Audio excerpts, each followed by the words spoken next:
فاتحہ۔ بسم اللہ الرحمن الرحیم، الحمد للہ رب العالمین الرحمن الرحیم مالک یوم الدین ایاک نعبد و ایاک نستعین اهدنا الصراط المستقیم صراط الذین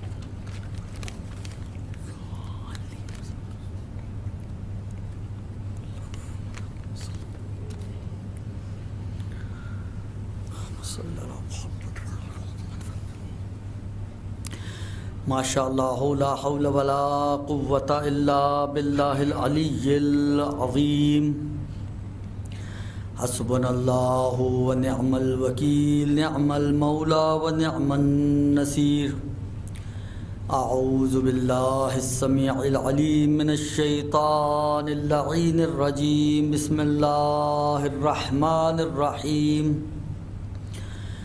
الحمد للہ الذی لا یبلغ مدحتہ القائلون ولا یحصی نعماءہ العادون ولا یؤدی حقہ المجتہدون الذی لا یدرکہ بعد الہمم ولا ینالہ غوث الفتن الذی لیس لصفتہ حد محدود ولا نعت موجود ولا وقت معدود ولا اجل ممدود فطر الخلائق بقدرتہ ونشر الریاح برحمتہ ثم الصلاة والسلام والتحیۃ والاکرام علی اشرف النبیین وخاتم المرسلین سیدنا و نبینا و مولانا ابی القاسم محمد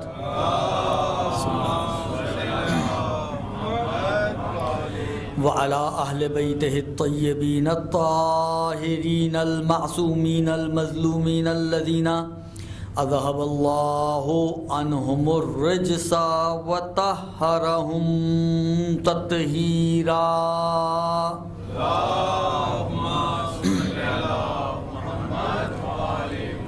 لا سیما علی الامام المنتظر والحجۃ الثانی عشر ولعنۃ الدائم علی اعدائہم اجمعین من الآن الی قیام یوم الدین اما بعد فقد قال اللہ تبارک وتعالی فی کتابہ الکریم وقولہ الحق وہو اصدق القائلین بسم اللہ الرحمن الرحیم انما یرید اللہ لیذہب عنکم الرجس اہل البیت ویطہرکم تطہیرا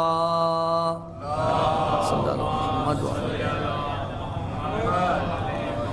بسم اللہ الرحمن الرحیم اللہم کل ولیک الحجۃ ابن الحسن صلواتک علیہ وعلی آبائہ فی هذه الساعة وفی کل ساعة ولیا وحافظا وقائدا وناصرا ودلیلا وعینا حتی تسکنہ ارضک طوعا وتمتعہ فیہا طویلا۔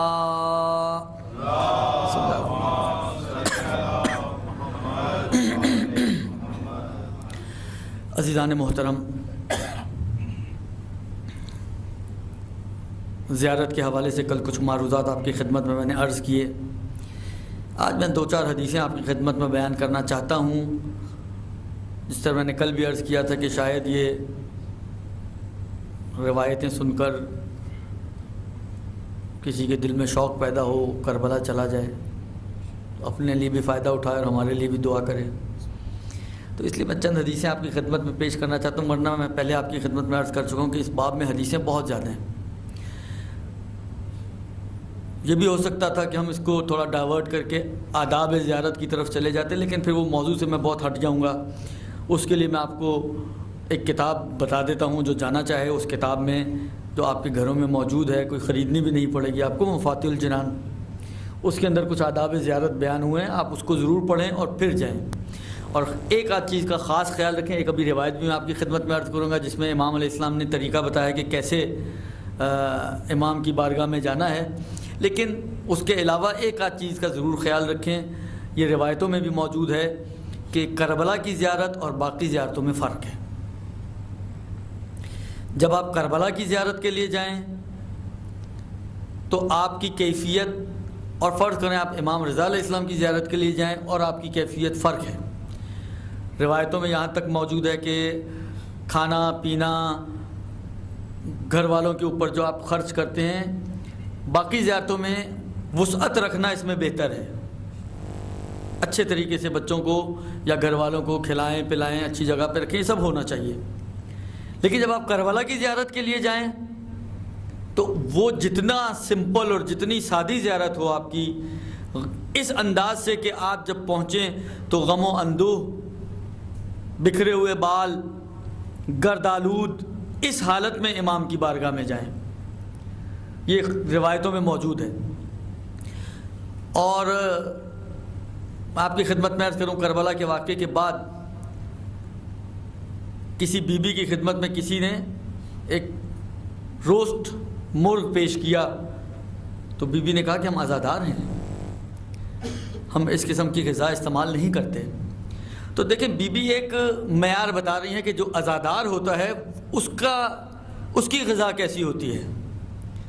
اس کی غذا یہ مرغن غذائیں اور بریانیاں اور قورمے اور چائنیز چاول اور پتہ نہیں رشین چاول، یہ کربلا میں یہ ان چیزوں کی جگہ ہے. کربلا بابا انسان کے دوسری جگہ پہ یہ سارے کام نہیں کرتا، انسان دوسری جگہوں پہ کھانے نہیں کھاتا.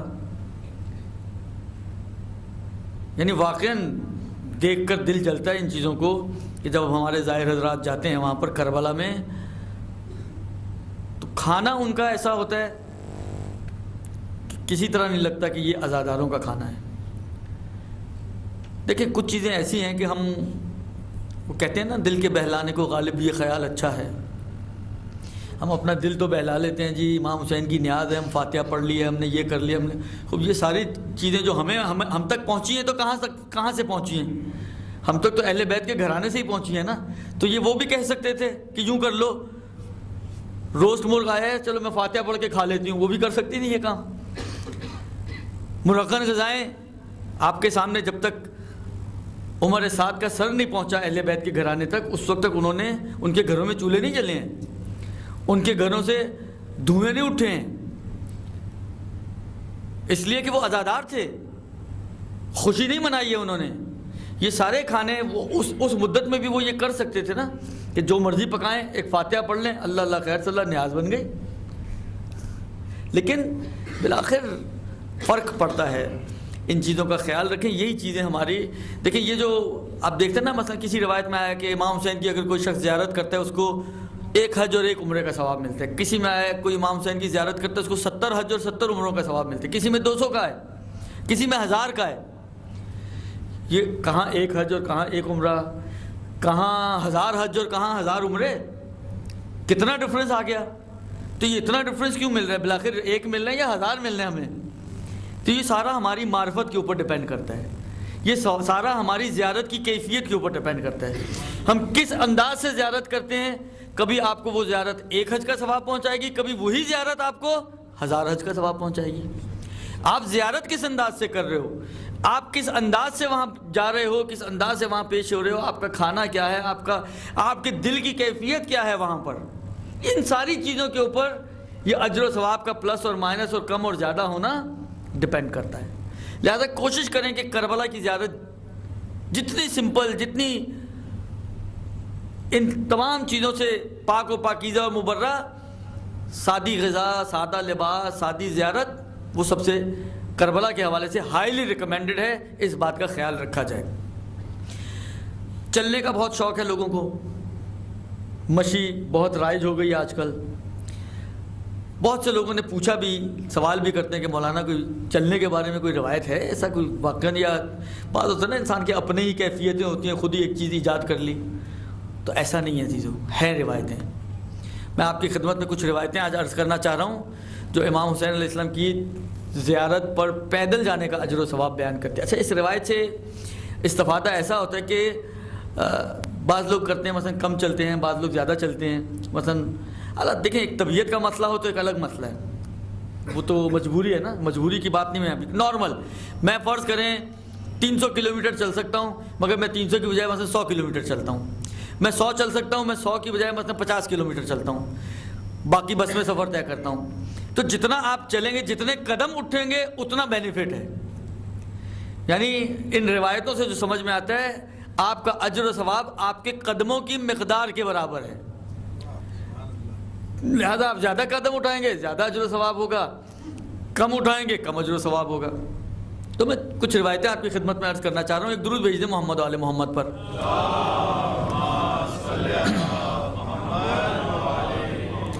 میں یہ نہیں چاہ رہا تھا کہ مفہوم آپ کی روایتوں میں عرض کروں، اس لیے میں کچھ روایتیں لکھ کر لایا ہوں تاکہ عین روایت آپ کی خدمت میں پیش کر سکوں. روایت چھٹے امام جعفر صادق علیہ الصلوۃ والسلام کی ہے.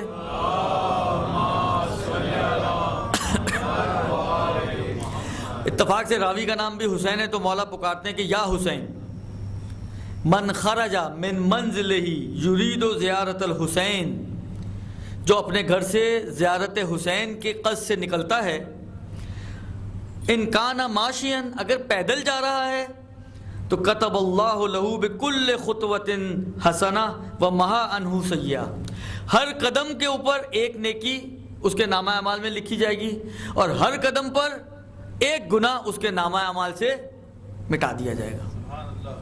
ایک، اب آپ سوچیں 100 قدم تو 100 نیکیاں اور 100 گناہ مٹ گئے، 50 قدم تو 50 نیکیاں اور 50 گناہ مٹیں گے. تو جتنا آپ چلیں گے اتنے آپ کی نیکیاں بھی بڑھیں گی، جتنا آپ چلیں گے اتنے ہی آپ کے گناہ بھی جھڑتے چلے جائیں گے. پھر مولا فرماتے ہیں کہ حتی اذا سار فی الحائر کتب اللہ من المفلحین منجحین، یہاں تک کہ جب یہ قبر حسینی کے پاس پہنچ جاتا ہے، حرم امام حسین میں پہنچ جاتا ہے، تو پروردگار عالم اس کو فلاح پانے والا اور نجات پانے والا قرار دے دیتا ہے. اور پھر جب یہ اپنی زیارت کے پروسیس سے فارغ ہو جاتا ہے، زیارت گیا، جو طریقے بتائے گئے ہیں زیارت کے، سر امام پر، پائنتی پر، جو بھی زیارت کا ہے، پھر نماز پڑھے زیارت کی، جب یہ زیارت کے پروسیس سے فارغ ہو جاتا ہے تو پھر کہتے ہیں اذا قضا مناسکہ کتب اللہ من الفائزین، جب یہ اپنے زیارت کے اعمال مکمل کر لیتا ہے تو پروردگار عالم اس کو کامیاب لوگوں میں اس کا نام لکھ دیتا ہے، فائزین میں سے اس کو قرار دے دیتا ہے.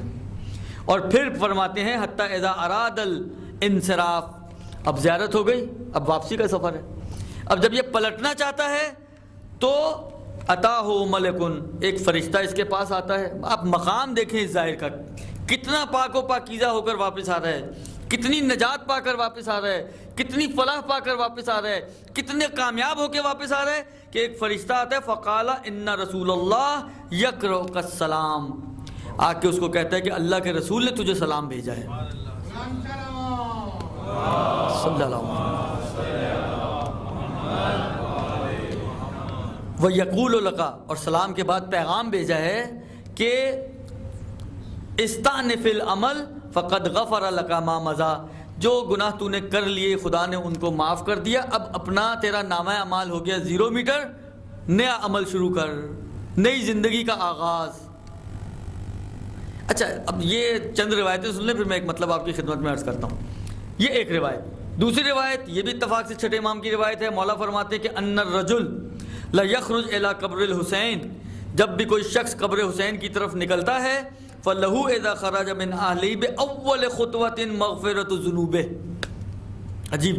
عجیب مرحلہ ہے. پہلا قدم جو وہ اپنے گھر والوں سے جدا ہو کر رکھتا ہے تو پہلا قدم رکھتے ہی، اٹھاتے ہی پروردگار عالم اس کے گناہوں کو معاف کر دیتا ہے.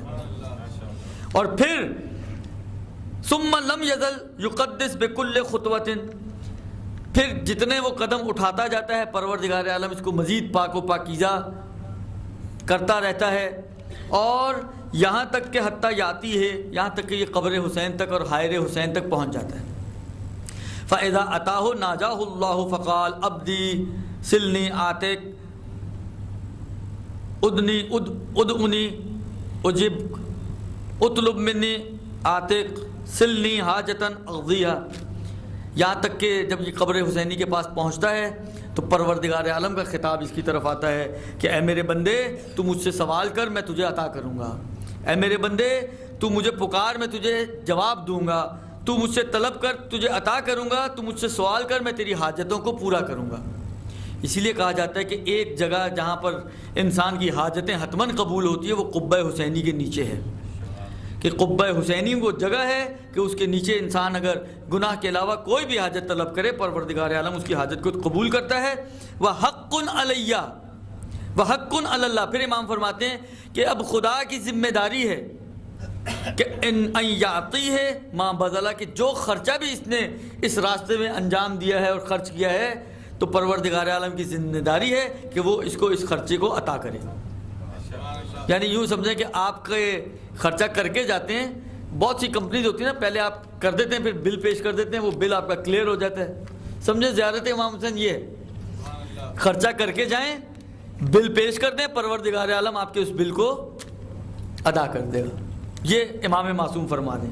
اس کے بعد روایت کہتی ہے، مولا فرماتے ہیں کہ اِنَّ لِلَّهِ مَلَائِکَةً مُوَکِّلِینَ، خدا کے چند ملائکہ ہیں کہ جو انہوں نے پروردگار عالم نے قبر حسین کے اوپر قرار دیے ہیں، جن کی ڈیوٹیز وہاں لگی ہوئی ہیں کہ اذا ہم بزیارتہ الرجل، کہ جب کوئی شخص زیارت حسین کا ارادہ کرتا ہے تو اب آپ کا نامہ اعمال ان ملائکہ کو جو وہاں موجود ہیں ان کو فارورڈ کر دیا جاتا ہے۔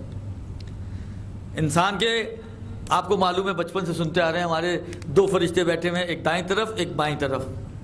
دائیں طرف والا فرشتہ نیکیاں لکھتا ہے، بائیں طرف والا فرشتہ گناہوں کو اور برائیوں کو اور قباحتوں کو لکھتا ہے۔ تو آپ کی الٹے ہاتھ والی فائل جو ہے، کیونکہ وہ تو صحیح ہے، اس میں تو کوئی مشکل نہیں ہے، تو الٹے ہاتھ والی فائل جو ہے وہ ان فرشتوں کے حوالے کر دی جاتی ہے۔ اور پھر کیا ہوتا ہے؟ کہتے ہیں کہ پھر ہوتا یہ ہے کہ فَإِذَا خَطَا مَحُوهَا، جب یہ قدم اٹھاتا ہے زیارت کی طرف تو یہ سارے گناہ اس کے اس میں سے مٹا دیے جاتے ہیں۔ ثُمَّ إِذَا خَطَا، خوب ایک قدم اٹھایا سارے گناہ معاف ہو گئے، اب اگلے قدم پہ کیا ہوگا؟ وہ بھی تو اٹھا رہا ہے، گناہ تو ہو گئے معاف، تو اب یہ فارغ جائیں گے، خالی جائیں گے تیر؟ کہتے ہیں نہیں، حسین کی زیارت پر اٹھنے والا کوئی قدم ضائع نہیں جاتا، کوئی قدم ضائع نہیں جاتا، کوئی قدم خالی نہیں جاتا۔ لہذا ایک قدم اٹھایا سارے گناہ معاف ہو گئے، اب جب دوسرا قدم اٹھائے گا تو روایت یہ کہتی ہے کہ جب یہ قدم اٹھائے گا دوسرا، ضاعفوا لہ حسناتہ، تو اب اس کے نامہ اعمال میں جو نیکیاں ہوتی ہیں ان کو بڑھانا شروع کر دیتا ہے پروردگار عالم اور یہ فرشتے۔ فما تزال حسناتہ تضاعف، قدم اٹھاتا جاتا ہے، اس کی نیکیاں ملٹیپلائی ہوتی جاتی ہیں۔ کہتے ہیں اتنی بڑھ جاتی ہیں نیکیاں، بالآخر دیکھیں پروردگار عالم جنت رکھی ہے نا، جنت کے لیے کوئی ایک معیار رکھا ہو نا کہ اتنی نیکیوں والا اس جنت میں جا سکتا ہے۔ مثلا یونیورسٹی میں اگر مجھے جانا ہے تو میں 5ویں کلاس کا اسٹوڈنٹ ہوں، یونیورسٹی میں داخلہ لے سکتا ہوں؟ نہیں لے سکتا ہوں۔ 8ویں کلاس کا ہوں، لے سکتا ہوں؟ نہیں لے سکتا ہوں، ایلیجیبل ہی نہیں ہوں۔ اس کی ایلیجیبلٹی کیا ہے؟ مطلب فرض کریں آپ نے کالج پاس کر لیا ہو، حالانکہ ابھی نمبروں کو چھوڑ دیں کتنے ہو، کالج پاس کر لیا ہو تو آپ یونیورسٹی میں داخلہ لے سکتے ہیں۔ جب تک کالج پاس نہیں ہوگا اس وقت آپ یونیورسٹی میں داخلہ نہیں لے سکتے۔ تو سمجھیں اس کی ایلیجیبلٹی کیا ہے؟ جنت کی بھی کوئی ایلیجیبلٹی ہے؟ کہتے ہیں ہاں، اس کے لیے بھی ایک سرٹن حد تک آپ کی نیکیاں چاہیے۔ اب یہ جو نیکیاں آپ کی ملٹیپلائی ہو رہی ہیں، امام فرماتے ہیں کہ اتنی ملٹیپلائی ہوتی رہتی ہیں کہ یہاں تک کہ آپ جنت کے لیے ایلیجیبل ہو جاتے ہیں اور آپ کے لیے جنت واجب اور لازم قرار دے دی جاتی ہے۔ اور اس کے بعد مولا فرماتے ہیں کہ اور پھر اس کو مسلسل اس کو پاک و پاکیزہ بنایا جاتا ہے، اور ملائکہ آسمانوں پر آواز دیتے ہیں کہ اس کو مزید پاک و پاکیزہ بنایا جائے، کیونکہ یہ میرے حبیب خدا کے حبیب کا ظاہر ہے۔ حبیب خدا یعنی رسول خدا، ان کے حبیب یعنی حسین، یہ میرے حبیب خدا کے حبیب کا ظاہر ہے، لہذا اس کو مزید پاک و پاکیزہ بنایا جائے تاکہ یہ جنت میں میرا پڑوسی بن سکے۔ رسول خدا کہتے ہیں اتنا اس کو پاک و پاکیزہ بنایا جائے تاکہ یہ جنت میں میرا پڑوسی بن سکے۔ اور پھر امیر المومنین ندا دیتے ہیں کہ انا ضامن لقضاء حوائجکم، میں تمہاری حاجتوں کی پوری ہونے کی ضمانت لیتا ہوں۔ وَدَفْعِ الْبَلَاءِ عَنْكُمْ فِي الدُّنْيَا وَالْآخِرَةِ، دنیا اور آخرت میں بلاؤں کو تم سے میں دور کروں گا۔ اسی وجہ سے ہم علی کو بلاتے ہیں مشکلات میں، کیونکہ انہوں نے ضمانت لی ہے ظاہر حسینی کی کہ جو بھی ظاہر حسینی ہے کہیں پہ بھی مشکل میں پھنس جائے، کہیں پہ بھی پریشانی میں آئے، میں اس کی مشکل اور پریشانی کو دور کروں گا۔ اور پھر نبی اور امام امیر المومنین اس کے دائیں اور بائیں سے اس سے ملاقات کرتے ہیں یہاں تک کہ وہ اپنے گھر تک واپس پہنچ جاتا ہے۔ اچھا، یہ اگلی روایت ہے، یہ بھی اسی قسم کی روایت ہے جس میں آیا نا ایک گناہ بخش دیا جاتا ہے، ایک نیکی بڑھا دی، اس کے نامہ اعمال میں لکھی جاتی ہے، ایک درجہ اس کا بلند ہو جاتا ہے۔ اس میں 1000 کا تذکرہ ہے کہ اگر کوئی شخص ایک قدم زیارت حسین کی طرف بڑھاتا ہے تو پروردگار عالم اس کو 1000 نیکیاں عطا کرتا ہے ایک قدم کے بدلے، 1000 گناہوں کو معاف کرتا ہے اور 1000 درجات اس کے بلند کر دیتا ہے۔ اب یہ جو ایک میں 1000 ہے، ایک میں ایک ہے، اس کی وجہ میں نے آپ کی خدمت میں شروع میں عرض کر دی۔ اچھا، میں نے جو عرض کیا کہ ایک انداز امام نے سکھایا ہے ہمیں کہ کس طریقے سے ہم زیارت امام حسین پہ پہنچیں۔ مولا فرماتے ہیں فَإِذَا أَتَيْتَ الْفُرَاتَ فَاغْتَسِلْ، فرات سے غسل کرو اور اس کے بعد اپنے جوتوں کو اتار دو، وَمْشِ مَاشِيًا، اور پیدل چلو، جوتے اتار دو، پیدل چلو، اور اس انداز میں پیدل چلو کہ جیسے کوئی عبد ذلیل کسی مولا کی بارگاہ میں پہنچتا ہے۔ اس انداز میں پیدل چلتے ہوئے قبر حسینی تک پہنچ جاؤ۔ جب قبر تک پہنچ جاؤ فکبر اربعًا، 4 تکبیریں وہاں پر 4 مرتبہ اللہ اکبر کہو، ثم پھر تھوڑا سا آگے بڑھو اور پھر 4 تکبیریں کہو، پھر امام کے سر مبارک پہ پہنچو اور وہاں پر کھڑے ہو کر 4 تکبیریں پڑھو اور نماز وہاں پہ پڑھو۔ اس کے بعد اب جو حاجت طلب کرنا چاہتے ہو کرو۔ یہ ہے طریقہ حاجت طلب کرنے کا۔ حاجت طلب کرنے کے لیے امام نے ایک پروسیس بتایا ہے۔ جب آپ پہنچیں 4 تکبیریں کہیں، اس کے بعد پھر تھوڑا سا آگے بڑھیں، پھر 4 تکبیریں کہیں، پھر سر حسین کی طرف جا کے کھڑے ہوں، وہاں پہ کھڑے ہو کے 4 تکبیریں کہیں، وہاں پر نماز پڑھیں اور اس نماز کو پڑھنے کے بعد اب خدا کی بارگاہ میں اپنی حاجتوں کو پیش کریں۔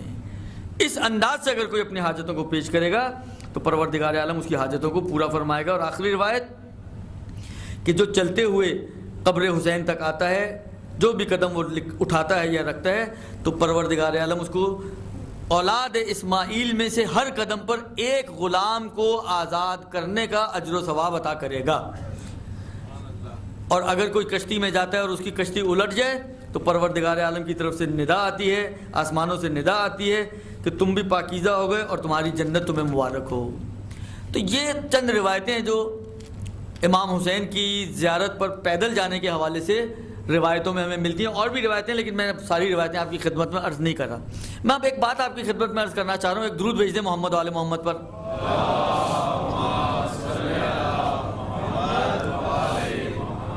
دیکھیں، کچھ لوگوں کے ذہنوں میں کچھ الجھنیں جب یہ روایتیں پڑھی جاتی ہیں، اور یہ اس سے پہلے جو روایتیں میں نے آپ کی خدمت میں زیارت کے حوالے سے، گریے کے حوالے سے، ساری چیزیں جب آتی ہیں تو بالآخر ایک سوال ذہن میں ابھرتا ہے لوگوں کے کہ اس کا مطلب یہ ہوا کہ بس ہم یہی کر لیں تو کافی ہو گیا ہمارے لیے، اب ہم کچھ اور نہ بھی کریں، گناہوں سے اپنے آپ کو نہ بھی بچائیں تو چل جائے گا۔ عزیزو، ایسا نہیں ہے۔ میں نے کل آپ کی خدمت میں ایک مثال پیش کی تھی کپڑا دھونے کی۔ آپ نے کپڑا دھویا، وہ بہت ہی اسٹرانگ قسم کا ڈٹرجنٹ ڈالا اس کے اندر، ایک قطرے والا، اس نے آپ کے کپڑے کو، اس قطرے نے کپڑے کو چمکا دیا آپ کا۔ اب میں آپ سے ایک سوال کرنا چاہتا ہوں اور اسی میں آپ کو جواب بھی مل جائے گا۔ میرا سوال آپ سے یہ ہے کہ یہ جو اب کپڑا چمک گیا، دھل کے صاف ستھرا ہو گیا، اب کیا یہ گندا ہو سکتا ہے یا نہیں ہو سکتا؟ ہو سکتا ہے نا؟ اور اگر آپ چاہیں کہ یہ گندا نہ ہو تو کیا کرنا پڑے گا؟ اس کی پاکیزگی کی حفاظت کرنی پڑے گی، اس کی پاکیزگی کی حفاظت کرنی پڑے گی۔ بس یہی جواب ہے اس سوال کا۔ یہ زیارتیں، یہ گریہ، یہ عزاداریاں، یہ ماتم، یہ ہمیں پاک و پاکیزہ تو بنا دیتے ہیں، لیکن آئندہ زندگی میں اس پاکیزگی کو بچانا ہمارا کام ہے۔ اس پاکیزگی کی حفاظت، اس کو بچا کے رکھنا کہ اب ہماری روح دوبارہ سے گناہوں سے آلودہ نہ ہو، اب یہ ہماری ذمہ داری ہے۔ اگر ہم نے اپنی ذمہ داری کو پورا نہ کیا، اگر ہم نے اپنے آپ کو گناہوں سے نہ بچایا، کپڑا دھل گیا، آپ نے اس کو پہنا، بالآخر دیکھیں کپڑا ہے تو پہنیں گے تو صحیح نا، اس کو سجانے کے لیے تو نہیں رکھا ہوا آپ نے، خوب آپ نے پہنا۔ جب انسان پہن کے نکلتا ہے تو وہ میلا بھی ہوتا ہے۔ اچھا، اب اگر دوبارہ میلا ہو جائے، اب کیا کیا جائے گا؟ اس کپڑے کو دوبارہ دھونا پڑے گا۔ یعنی یہ کوئی بات نہ ہوئی کہ اب آپ کہیں گے جی آپ نے پہلے دھویا تھا، میلا ہو گیا تو میں نہیں دھو رہا، یا اب یہ دھل ہی نہیں سکتا۔ کپڑے کا کام ہے میلا ہونا، پانی اور ڈٹرجنٹ کا کام ہے صاف کرنا اس کو۔ بھئی یہی صورتحال ہماری ہے۔ اگر ہماری روحیں آلودہ ہو جاتی ہیں کہ ایک بشری تقاضے ہیں، ہوتی ہیں، خدا نے انسان کے اندر پروردگار عالم نے نفس رکھا ہے، خواہشات رکھی ہیں، حکمت کے تحت رکھی ہیں، بیکار نہیں رکھی ہیں، آزمائش تھی، صحیح ہے، مجھے بچانا چاہیے تھا، مجھے اپنے نفس کو قوی کرنا چاہیے تھا، مجھے اپنے نفس کو مضبوط رکھنا چاہیے تھا، نہیں ہو سکا، نفس میرا آلودہ ہو گیا گناہوں سے، تو کیا اب یہ دوبارہ پاک ہونے کی صلاحیت نہیں رکھتا؟ جاؤ دوبارہ جا کے حسین کے غم میں ماتم کرو، جاؤ دوبارہ جا کے گریہ کرو، جاؤ دوبارہ جا کے مجلس میں شرکت کرو، جاؤ دوبارہ جا کے زیارت کرو، تمہارا نفس دوبارہ صاف ہو جائے گا۔ تو اس میں کوئی قباحت نہیں ہے، اس میں کوئی حرج نہیں ہے کہ ہم یہ کہیں کہ ٹھیک ہے ہمارا نفس ایک دفعہ اگر دھل گیا ہے تو اس کا مطلب یہ ہے کہ اب دھل گیا تو اب یہ گندا نہیں ہو سکتا، نہیں، یہ دوبارہ بھی میلا ہو سکتا ہے، اس کو میل سے بچانا ہمارا کام ہے، ہماری ذمہ داری ہے کہ ہم اس کو آلودگیوں سے بچائیں، لیکن اگر آلودہ ہو جاتا ہے تو لا تقنطوا من رحمت اللہ، خود قرآن کہتا ہے مایوس نہ ہو خدا کی رحمت سے۔ یہ نہ سمجھو کہ تم نے توبہ کرنے کے بعد اگر گناہ کر لیا تو اب توبہ ایک ہی دفعہ ہونی تھی، وہ ہو گئی، چانس مل گیا، ختم ہو گیا، اس کے بعد اب توبہ نہیں ہو سکتی، مگر کہ توبہ میں ایسا ہے، آپ ماشاءاللہ علماء کو سننے والے حضرات ہیں، اتنا کچھ آپ لوگ سنتے ہیں، اگر میں آپ سے یہ پوچھوں جو توبہ، ابھی یہ میں عزاداری کی بات نہیں کر رہا، توبہ مثلا کوئی شخص گناہ کرتا ہے، قرآن نے کہا نا کہ توبوا الی بارئکم، اپنی خدا کی بارگاہ میں توبہ کرو، یا اور دوسری آیتیں جو کہتی ہیں کہ اگر کوئی اسراف کرے اپنے نفس میں تو وہ مایوس نہ ہو، وہ مجھے پکارے، میں اس کی توبہ کو قبول کروں گا، ایک نہیں ہزاروں آیتیں ہیں جو توبہ کے اوپر دلالت کرتی ہیں۔ تو یہ جو توبہ جو نارمل توبہ ہے عزاداری سے ہٹ کر، اس توبہ میں آیا یہ شرط ہے کہ ایک ہی دفعہ کرنے کی گنجائش ہے، اس سے زیادہ کی گنجائش نہیں، آیا ایسا ہے کچھ؟ آپ کی معلومات میں کوئی ایسی چیز ہے مجھے بھی بتائیے گا تو میری بھی معلومات بڑھ جائے۔ ایسی کوئی شرط نہیں ہے۔ اس کا مطلب کیا ہے کہ اگر کوئی شخص گناہ کرتا ہے اور اس نے شب جمعہ دعائے کمیل پڑھی واقعاً بڑے خلوص کے ساتھ، دل کے ساتھ، اور دل سے اس نے آنسو بہائے، دل سے پشیمان ہے کہ یار مجھ سے غلطی ہو گئی، واقعاً مجھے نہیں کرنی چاہیے تھی یہ غلطی، آپ کا کیا خیال ہے اس کی توبہ قبول ہوگی یا نہیں ہوگی؟ روایتیں تو آپ نے سنی ہوئی ہیں، اب آپ کو میں کیا سناؤں کہ آنکھوں میں آنسو ہوں اور ان آنسوؤں کے ساتھ اگر کوئی خدا کی بارگاہ میں توبہ کرے تو سب سے بہترین کیفیت یہی ہوتی ہے، اس نے اسی کیفیت میں توبہ کی ہے۔ توبہ قبول ہوگی یا نہیں ہوگی؟ ہوگی، ہو گئی توبہ قبول۔ اب توبہ قبول ہو گئی تو کیا یہ معصوم بن گیا؟ اب گناہ نہیں کر سکتا؟ اب اگر گناہ کرے گا تو اب اس کی توبہ قبول ہونے کی اب مزید کوئی گنجائش نہیں ہے، ایسا ہے؟ جس طرح وہاں پر اس توبہ میں جو قولی توبہ ہے گنجائش پائی جاتی ہے کہ اگر کوئی شخص گناہ کرتا ہے، پھر نفس غالب آ گیا، پھر اس سے غلطی ہو گئی، اس نے پھر دوبارہ گناہ کر لیا، توبہ کے بعد اپنی توبہ کو توڑ دیا۔ دیکھیں بات آئیے، ایک چیز میرے ذہن میں آئی، ایک درود بھیجیں محمد والے محمد پر۔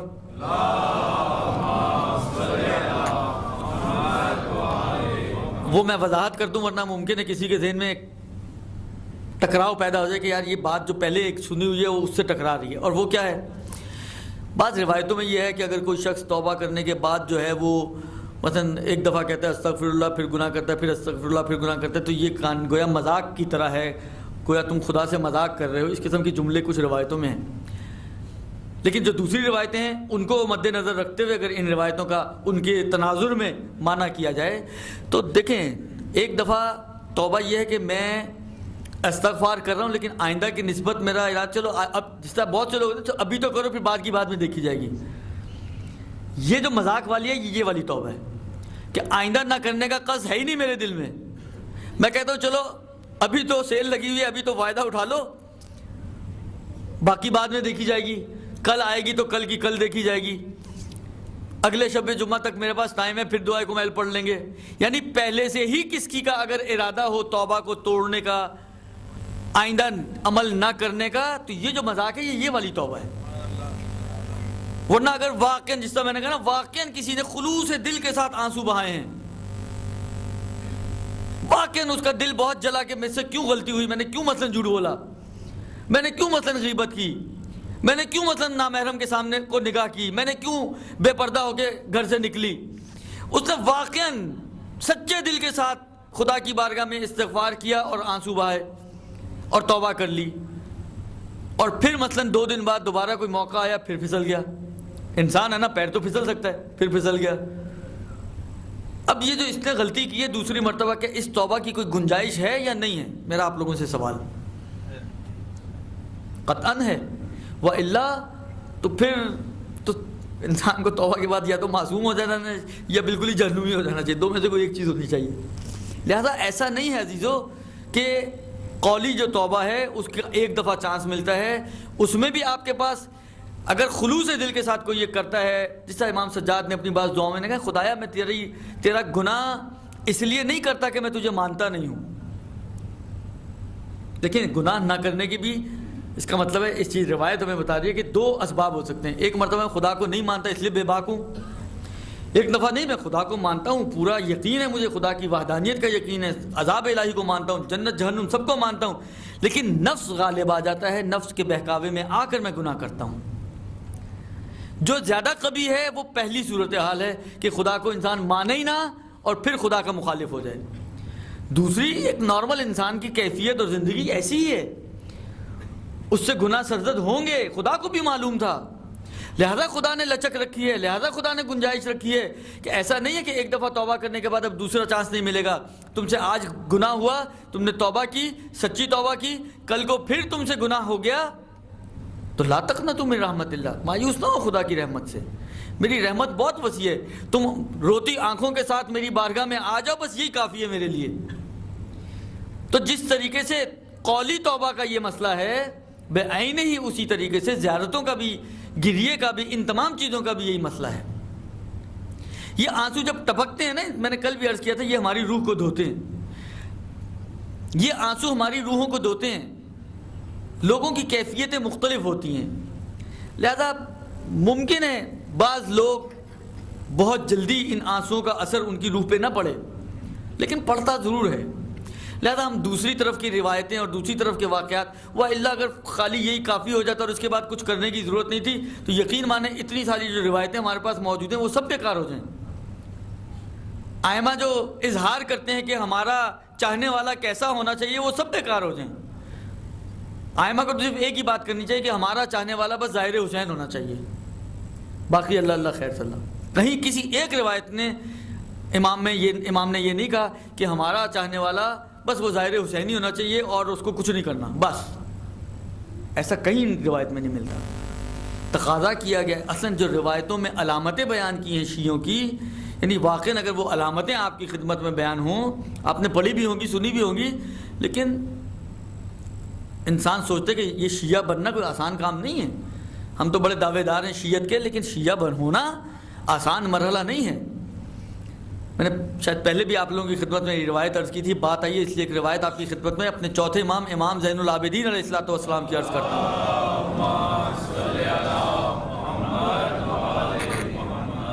روایتیں بہت ہیں اس باب میں بھی، لیکن میں ایک روایت صرف آج آپ کو بات آئی ہے اس لیے عرض کر رہا ہوں۔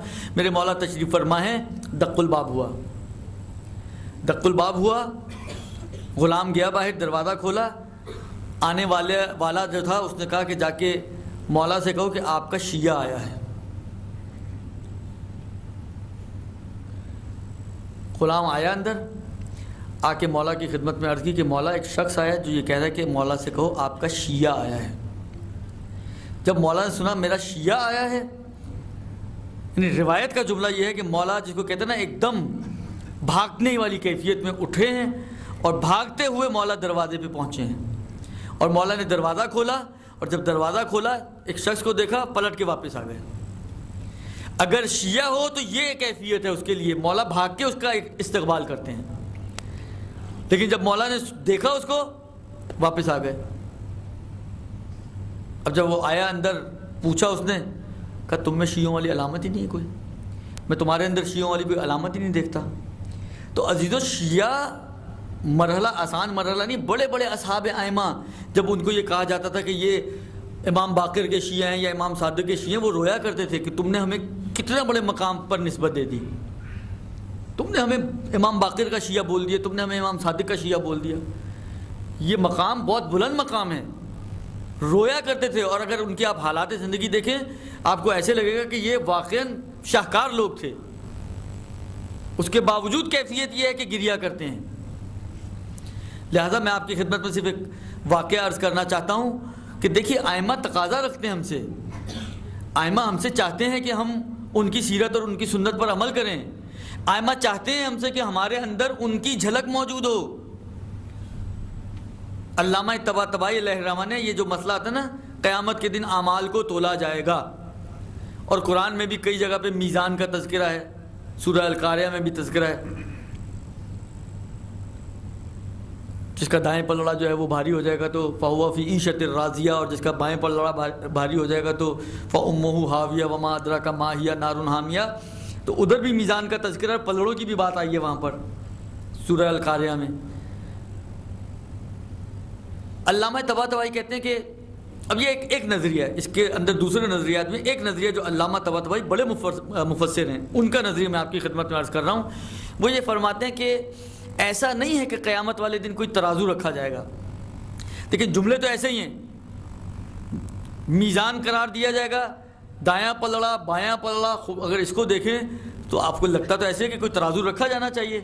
ایک طرف آپ کے رائٹ ہینڈ والی فائل رکھی جائے گی، ایک طرف آپ کی لیفٹ ہینڈ والی فائل رکھی جائے گی، بالآخر جو لکھا جا رہا ہے تو کسی شکل میں تو ہوگا نا، اور ان کو تولا جائے گا. اگر دایاں پلڑا بھاری ہو گیا تو فَهُوَ فِي عِيشَةٍ رَاضِيَةٍ، جنتی آدمی ہو گیا، اور اگر بایاں پلڑا بھاری ہو گیا تو جہنمی آدمی ہو گیا.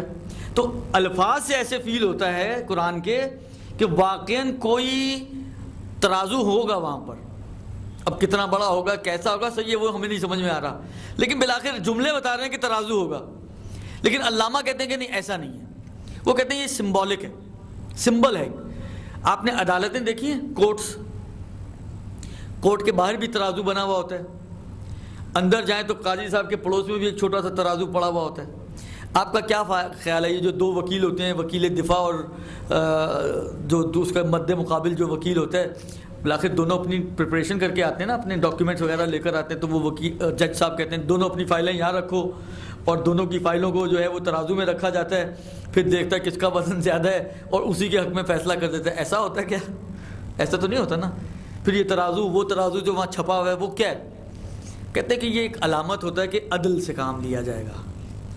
یہ عدل و انصاف کی علامت ہے، نہ یہ کہ وہاں پہ کوئی ترازو ہے کہ جس میں تمہاری فائلیں تولی جائیں گی، ایسا نہیں ہے. علامہ طباطبائی علیہ الرحمہ وہ فرماتے ہیں کہ یہاں پہ بھی ایسا ہی ہے. قیامت میں کوئی میزان اور ترازو نہیں رکھا جائے گا. یہ ایک سمبل ہے اس بات کا کہ قیامت میں تمہارے ساتھ عدل و انصاف سے پیش آیا جائے گا.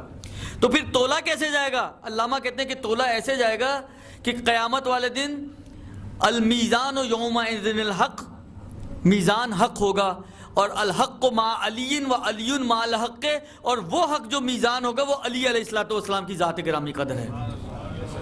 علی کے ساتھ تمہارے کردار اور اعمال کو میچ کیا جائے گا. جتنا زیادہ تمہارا کردار اور عمل امیر المومنین کے ساتھ میچ کرنے والا ہوگا اتنا ہی تم جنتی بنتے چلے جاؤ گے، اور جتنا عمل تمہارا امیر المومنین سے دور ہوتا چلا جائے گا اتنا ہی انسان جہنم سے قریب ہوتا جائے گا. تو یہ ہے اصل میں معیار. تو ائمہ چاہتے ہیں کہ ہم ایک معیاری انسان بنیں، ہمارے اندر ائمہ کے کردار کی کچھ جھلک تو ہو، ہمیں دیکھ کر لوگ پہچانے کہ جب ماننے والے ایسے ہیں تو وہ امام کیسا ہوگا. لہذا میں ایک واقعے صرف آپ کی خدمت میں آج عرض کرنا چاہتا ہوں، اس سے زیادہ وقت میں گنجائش نہیں ہے. علی ابن مہزیار احوازی، یہ 11ویں امام کے صحابیوں میں سے ہیں. ان کے بارے میں ملتا ہے کہ ان کو بہت شوق تھا اور تڑپ تھی امام زمانہ سے ملنے کی. بہرحال ان کے پاس انہوں نے بھی روایتیں دیکھی ہوئی تھیں، میں نے عرض کیا نا کہ صحابیوں میں سے تھے، تو ان کو پتہ تھا، روایتوں میں موجود ہے کہ امام علیہ السلام حج کے موسم میں حج پر جاتے ہیں. ایام حج میں ہر سال امام علیہ السلام حج پہ جاتے ہیں. کہا کہ چلو اچھی بات ہے، اگر امام حج پہ جاتے ہیں تو ایک جگہ تو مل گئی نا جہاں ہم جا کے امام سے مل سکتے ہیں، تو ہم بھی چلتے ہیں حج پر امام سے ملنے کے لیے. انہوں نے حج کا ارادہ کیا اور سامان سفر باندھا. اچھا اس زمانے کا حج یعنی تقریباً سمجھیں 250-300 ہجری کی بات ہو رہی ہے، آج 1400-1450 ہجری چل رہی ہے. آج بھی جو حج پہ جاتے ہیں، جو گورنمنٹ پیکیجز وغیرہ میں ہمارے جاتے ہیں، ظاہر تو بیچارے پریشان ہی ہوتے ہیں، سہمتیں، مشکلات، پریشانی. تو آپ سوچیں اس زمانے کا حج کیسا ہوگا. آج سے 50 سال پہلے، 30 سال پہلے چلے جائیں تو بڑی مشکلات تھیں. خیر اب یہ چلا حج کو، قصد کیا ہے؟ امام سے ملنے جا رہا ہے. پہنچ گیا وہاں پر. اب بالآخر دیکھیں کسی کو ڈھونڈنا ہے اس کو وہاں پر نا, کسی سے ملنے جا رہے ہیں, تو اب اس کی کیفیت کیا ہوگی؟ اب طواف کر رہے ہیں تو نگاہیں ادھر ادھر دیکھ رہی ہیں کہیں امام مل جائیں. یعنی جو بھی اعمال و ارکان ہیں بالآخر دل ادھر ہے کہ جس کو وہ ڈھونڈنے آیا ہے. اچھا ایک سپاٹ ایسا ہے حج میں کہ تقریباً تمام حاجی اس جگہ پر جمع ہوتے ہیں, اور وہ ہے عرفہ کا میدان. عرفہ کا میدان ایک ایسا سپاٹ ہے کہ جہاں پہ تقریباً تمام حاجی جمع ہوتے ہیں. وَإِلَّا آگے پیچھے اگر چیزیں دیکھیں تو کوئی آ رہا ہے, کوئی جا رہا ہے, کوئی آ رہا ہے, کوئی جا رہا ہے, یہ تقریباً سب ہوتے ہیں. عرفہ پہنچ گیا, نگاہیں چاروں طرف ہیں کہ کہیں مجھے میرے زمانے کا امام مل جائے. عرفہ بھی نظر نہیں آئے. مزدلفہ پہنچ گیا, شاید یہاں مل جائے, وہاں بھی نہ ملا. منا پہنچ گیا, شاید یہاں مل جائے. 3 دن منا کے بھی گزار دیے, حج ہو گیا ختم, واپسی کا وقت آ گیا, لیکن زمانے کے امام سے ملاقات نہ ہوئی. قسمت نہیں تھی, واپس آ گیا. اگلا سال ہوا, پھر اس نے قصد کیا حج کا, اور اسی ارادے سے کہ مجھے جا کے اپنے زمانے کے امام سے ملنا ہے. واپس گیا, واپس اسی طریقے سے سارے مراحل ڈھونڈتا منا کے 3 دن ختم, حج کا موسم ختم, پھر واپسی کا وقت آ گیا, پھر ملاقات نہیں ہوئی. اب آپ اپنے دل پر ذرا ہاتھ رکھ کے سوچیں کہ اگر آپ کو امام سے ملنے کے لیے جانا پڑے, آپ کتنے سال زحمت اٹھا سکتے ہیں؟ کتنا ہی آپ کی محبت اور عشق ہے کہ آپ کتنے سال جائیں امام سے ملنے کے لیے. تو آپ کے اندر ہے کہ ہاں اتنے سال تو میں بھی جا سکتا, اتنے سال تو میں بھی چلا جاتا. خود سوچیں آپ. کوئی کہے گا شاید 2 سال, کوئی 4 سال, کوئی 8 سال, کوئی 10 سال, کوئی 12 سال. علی ابن یقطین علی ابن یقطین کہہ رہا ہوں, یہ جو احوازی صاحب ہیں ہمارے, یہ 20 سال علی ابن ابراہیم احوازی, یہ 20 سال گئے ہیں. 20ویں سال کہیں جا کے ان کی امام سے ملاقات ہوئی ہے. 20 سال گئے ہیں, 20 سال اس زمانے کا حج ہے, بہت سختیوں والا. یعنی آج تو آپ صبح نکلتے ہیں تو شام کو جدہ, اور شام کو 2-3 گھنٹے بعد, 4 گھنٹے بعد, 5 گھنٹے بعد آپ مکہ میں ہوتے ہیں. یعنی میکسیمم 12 گھنٹے بعد آپ مکہ میں ہیں. یہ وہ حج ہے جس میں ان کو مہینوں پہلے نکلنا پڑتا ہے, اور واپسی میں بھی مہینوں لگتے ہیں کہ اپنے شہر پہنچ سکیں. کہاں چند گھنٹوں, 12 گھنٹوں کا حج, اور کہاں 12 گھنٹوں کا سفر, اور کہاں مہینوں کا سفر. اور پھر راستے کی مشکلات, راستے کی دشواریاں, پریشانیاں, حیوانات کے اوپر جانا, صحرائی سفر, ڈاکوؤں کا خوف, یہ اتنا کچھ. 20 سال اس نے سفر کیا, اور 20ویں سال اس کی امام سے ملاقات ہوئی. اور کیسے ہوئی؟ طواف کر رہا تھا, دوران طواف کوئی بندہ اس کے پاس آیا کہ تمہیں تمہارے زمانے کے امام نے بلایا ہے. اب سوچیں خوشی کا کیا عالم ہوگا اس کی, کتنا خوش ہوا ہوگا کہ 20ویں سال اس کو اس کی مراد مل رہی ہے. چلا اس کے ساتھ, وہ اس کو لے کر پہنچا. تو جب نکلے اور اس کے بعد اس نے دیکھا کہ ایک صحرا ہے, خیمہ لگا ہوا ہے, کچھ خیمے لگے ہوئے. اس نے کہا کہ وہ تمہارے امام کا خیمہ ہے, لیکن تم ابھی یہاں انتظار کرو, میں پہلے امام سے تمہارے لیے اجازت لے کر آؤں. خیر اس کے اندر بھی بہت سی جزیات علماء نے بیان کی, میں ان سب کو چھوڑ رہا ہوں ابھی. وہ گیا, اجازت لی, یہ داخل ہوا. جیسے ہی داخل ہوا, امام نے جملہ کہا, اے علی ابن مہذیار, تم کہاں تھے؟ اتنی مدت سے کہاں تھے؟ ہم تمہارا کافی دیر سے انتظار کر رہے تھے. دیکھیں امام بھی کچھ لوگوں کے منتظر ہیں, ان سے ملیں گے. کہا تم کہاں تھے؟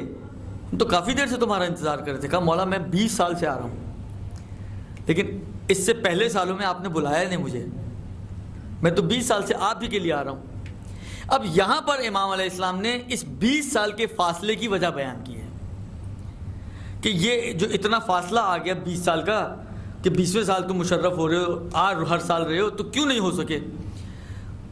تو امام نے وہاں پہ کچھ چیزیں بیان کی کہ دیکھو یہ غلطیاں تھیں تمہاری جس کی وجہ سے, حالانکہ ہو سکتا ہے یہ ان کی اپنی غلطیاں ہوں یا پیغام پہنچانے کا ایک طریقہ ہو, لیکن بالآخر کچھ غلطیوں کی طرف پوائنٹ آؤٹ کیا کہ یہ غلطیاں ہیں کہ جو تمہارے اور ہمارے درمیان فاصلے ڈال دیتی ہیں. وہ کیا غلطیاں تھیں؟